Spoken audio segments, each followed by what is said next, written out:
After wearing the OG Google Pixel Watch for years, I was finally in the market to buy a new Wear OS smartwatch for both everyday wear and fitness. Unlike most tech products, a smartwatch isn't just tech, it's also a fashion accessory, so it was really hard to find the perfect one for me just based off YouTube videos and Reddit threads. The Galaxy Watch Ultra and the Apple Watch Ultra 2 are too bulky and they're just too expensive for me. The OnePlus Watch 2 is actually the most compelling one to me considering the reasonable price and the most promising battery life, but I can't bring myself to buy one since I'm just not a fan of the design. So one day I found someone on Korea's less sketchy version of Facebook Marketplace selling a brand new 40mm Samsung Galaxy Watch 7 for a nice discount at just $180. From my previous visits to the Samsung store, I was actually okay with the design and really liked the default strap it came with, so I said why not, there's not a ton of videos about it online, so I'll buy it and find out for myself. For everyday wear, the Watch 7 is really growing on me. Unlike the Apple Watch, this design is a nice balance between a smartwatch and a normal watch.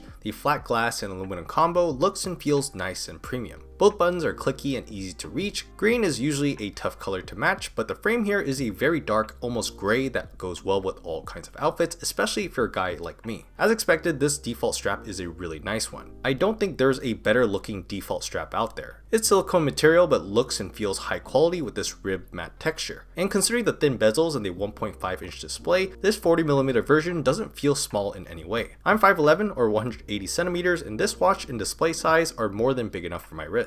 Even if you're a little taller, I think this size will do for a lot of you out there. The display is awesome, Super AMOLED with high pixel density, so all the colorful widgets look great and the UI elements and text look nice and sharp. I can't show it too well on camera, but it gets up to 2000 nits of peak brightness, so I had no trouble viewing this in sunlight and the auto brightness is fast and responsive. Raise to wake is also really responsive, so I don't feel the need to have the always on display enabled where I can save some battery. With all that said, the hardware isn't perfect. Even though there are two buttons here, the Watch 7 really needs a physically rotating crown or a rotating bezel. It's actually pretty inconvenient to change the volume on here. You can swipe around the bezel, but it's not that responsive or reliable, and it just doesn't compare to a physical hardware feature. While the watch looks nice, the included default watch faces are kind of meh. They're colorful and fun, but a lot of them aren't really my cup of tea. Thankfully, since this is Wear OS, there are tons of third-party ones on the Play Store. I use this minimal black watch face by Regarder Watch Faces, and it's minimal, informative, while looking sleek on this circular display, especially since it's AMOLED with nice inky blacks. Just like with watch faces, I love how customizable yet straightforward One UI Watch 6 is. Notification cards on the left, customizable quick controls at the top, apps at the bottom, and widgets on the right. There are tons of widgets available right out of the box, which I appreciate since you don't have to dig too deep into the Play Store. The voice recording app supports transcriptions, which is super helpful and easy to access, especially for work or lectures where you need to take a bunch of notes. There are also custom button shortcuts, so you never have to deal with Bixby if you don't want to. The settings on the watch and the phone companion app are basically one-to-one, so it's really easy and straightforward. Notifications are instant and show up in these cards, so they're easy to read and look over. Automation modes conveniently sync up with the modes on your Samsung phone. Wi-Fi syncs with your Samsung account, so no need to enter Wi-Fi passwords again on your watch. This has Bluetooth 5.3, and devices like earbuds connect really fast even if they're not Samsung's own earbuds.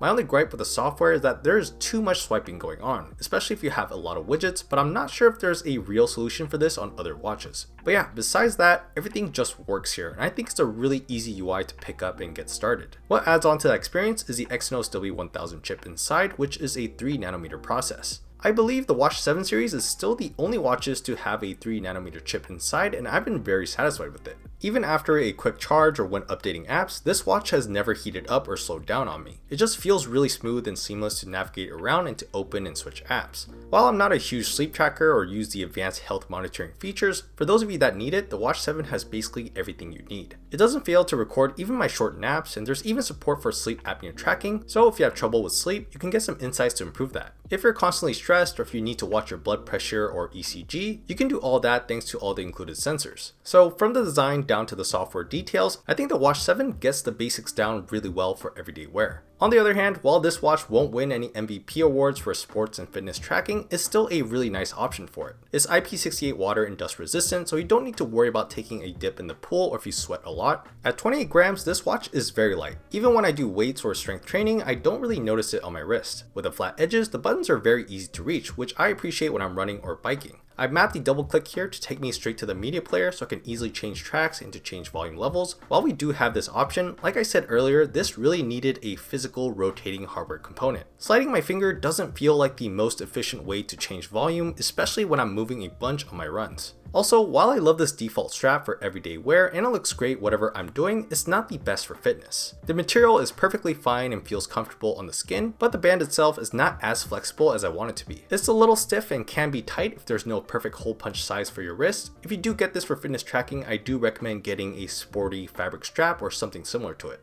For the activities this watch is made for, the tracking is great. GPS connects instantly. When I go on runs or bike rides, it auto detects my GPS location within 10 seconds almost every time. I also have auto tracking on for walks and runs, so it can track either of these activities without me having to tap anything on the watch, and it actually works really well. And during any activity, it knows when you're taking a break, so it goes on auto pause, which is also really responsive to pause and to resume once it notices you're moving again. I found health tracking for most fitness activities to be really accurate. It doesn't seem to overestimate calories burned, keeps good track of my heart rate for my runs, cycling, and weights, and there are a lot of activities provided right out of the box. The only activity that I think this is not the best for is strength training. Samsung Health doesn't provide a ton of specific weight training exercises. There are a few really specific ones, but there are also tons that aren't provided. But even with these specific activities, or if you make a custom workout, you have to manually input reps and sets, which feels like a hassle. I eventually turned to using the other workout activity to have the watch just measure my heart rate and calories to simplify things.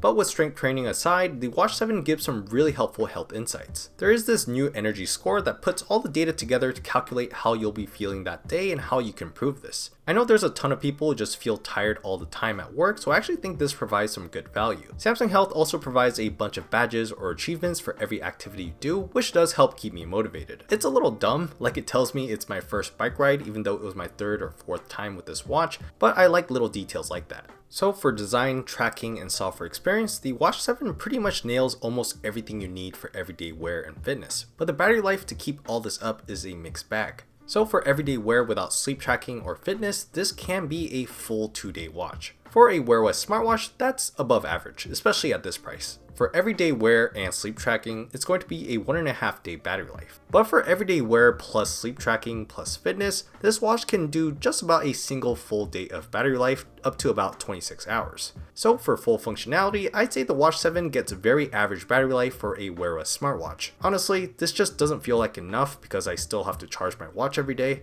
Thankfully, charging feels fast enough. I can do a full day's worth of usage with fitness and sleep tracking, and when I'm getting ready for the day, I just pop it on the charger and it's filled up within an hour. But yeah, even with that, I'm still disappointed at where the battery life is with this one. So with all that said, would I recommend the Galaxy Watch 7? Well, it's definitely not perfect, especially in terms of battery life. But look, while I much prefer to just wear a smart band or a smart ring, since the battery there lasts almost an entire week, for my runs, cycling, and other cardio exercises outside, I don't want to carry my phone with me. So personally, I do need a full-fledged watch that can support offline Spotify and Bluetooth audio, which limits me to Apple Watches, these Wear OS watches, and Garmin. Considering all the frequent deals you can find the Galaxy Watch 7, if you can get a really good deal like I did, I do think it's worth the money within the Wear OS space. For full price at $300 though, I don't think it's worth it. That said, I like how it looks more than any other smartwatch right now, love the default strap, the software is really straightforward while being customizable, the fitness tracking mostly does satisfy my needs. There are watches that are better than this in terms of battery, but those just don't fit my style. The only other watch I would actually consider at this price range is Garmin's Vivo Active 5, which still has a nice design, incredible battery life, and still support for notifications and offline Spotify music. $180 was too good to pass up for me, so I had to get this Galaxy Watch 7, but if you have the same needs as me and you're looking at the Watch 7, I would definitely recommend checking out the Vivo Active 5 too. Okay, that's all I have to say about this. Let me know down in the comments what you think of the Galaxy Watch 7, and if you enjoyed this video, it would be awesome if you guys can like and subscribe to the channel. Thank you so much for watching, and I'll see you guys on the next video.